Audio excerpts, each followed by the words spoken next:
Naispatan daw na magkasama sina Kim Chiu at Paolo Avellino ngayong araw. Inisplok ng isang netizen tungkol sa kilig na pinapalaganap umano ni Kim at Paolo sa publiko.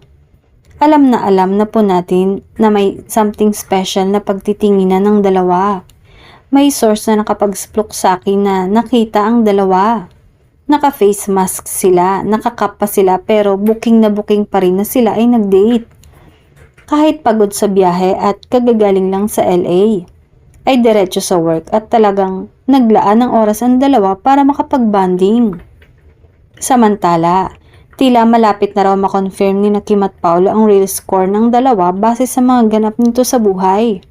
Matatanda ang sa isang panayam kay Paolo, sinabi niya ang katagang "What you see is what you get" nang tanongin siya kung ano na ba ang namamagitan sa kanila ni Kim. Ayon pa sa aktor, hayaan na lang daw na mag-enjoy yung mga fans kung ano ang nakikita sa kanila na inayunan naman ng Chinita Princess. Sa ngayon ay hinay-hinay lang, dagdag pa ng aktor. Masaya naman ang mga Kim Pao fans dahil kahit hindi pa nga daw, hindi pa umaamin ay obvious na nga sa mga kilos ng mga ito.